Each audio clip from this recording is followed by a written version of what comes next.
Hi, welcome back to your 5-minute Seattle Real Estate Monthly Update. It's TC Wu here, and in this channel, we cover everything you need to know as a property owner or investor. Please subscribe and follow us so you can receive our weekly 1-minute updates as well. Now, this month is going down in history as the month of the revenge buyers, which is a buzzword that has been circling around in the real estate industry lately. And today, we're going to answer one important question. With the interest rate increasing and home prices decreasing this year, are today's revenge buyers actually better off or worse off? The data is in, and so let's take a look together right now. As reported in my previous videos, earlier this year, as the Fed started slowing down the economy in its effort to combat inflation, we began to see massive price cuts around the nation. As we recover from the housing crash of 2008, the Fed has generally kept the interest rates low to encourage spending. And it had helped real estate prices to have a historical run for about 10 years now. On top of that, the recent housing shortage combined with record low interest rate and Fed's quantitative easing efforts during the pandemic further enabled the seller to enjoy such a dominant negotiation position for a very long time. So much so that last year, a buyer actually offered a seller to name her unborn child if her offer were to get accepted. Now, as the table is turning and market has slowed down drastically, we're seeing price cuts everywhere along with the rising interest rate. To determine if today's buyers are better or worse off, let's look at an average home buyer in America as illustration. According to Redmond, the median home price in the United States in March was roughly $411,000, and per Mortgage News Daily, the average interest rate for a 30-year fixed mortgage was at 4.1%. With a 10% down payment, the monthly payments that we're looking at is right around $1,790. Now, fast forward 6 months, the median price home has come down to $406,890, which is roughly about 1.1% less than March. With the interest rate in August hovering right around 5.8%, we're looking at right around $2,148 for the monthly mortgage payments. So in general, the buyer is unfortunately financially worse off by $358 a month.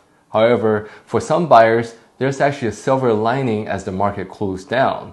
One, buyers are facing less competition, so the days that the buyers had to offer 5-10% above asking price just to get a house are pretty much over. Two, buyers can now submit offers contingent on the results of things such as inspection or financing, so they can actually protect themselves against unforeseen risks in the purchase.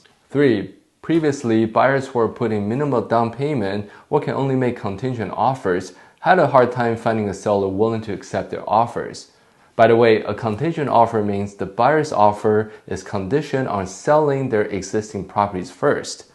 Now we're seeing more and more those type of purchases happening as the sellers are facing limited options. So for the greater Seattle area, what is the data saying about the state of our real estate market? Let's take a look. The median sales price for a single-family home in King County has held firm at $900,000 this month, which is roughly an increase of 5.3%. However, compared to May, which is merely 3 months ago, we're seeing a price drop of 10%. For the properties that were sold, they were on the market for 12 days on average before accepting an offer. This number went up slightly by 5 days compared to last month. For the properties that were sold last month, they were getting right around the asking price. As mentioned in my previous video, starting in June this year, the extra profit sellers were expecting from bidding wars is officially gone. In total, we have right around 3,400 homes available for sale in August in King County. Compared to a month ago, we have about 10% less homes available for sale. However, this is to be expected as we're transitioning out of the active summer months. What I have here for you is a 3-year graph of our inventory to show you that every August, September, we typically see a seasonal decline in the inventory. When we compare that how many homes are currently on the market to how many homes that were closed, we have roughly about 1.6 months of supply.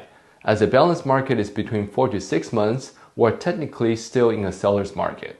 However, as I mentioned in my last video, The data is definitely showing that the table is turning as buyers are facing less competition and sellers are getting less for their properties. As always, thank you so much for watching. Hope you find the information helpful. Please contact me with any real estate related questions.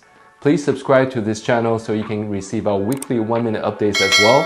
I wish you well, I wish your family well, and look forward to seeing you next time.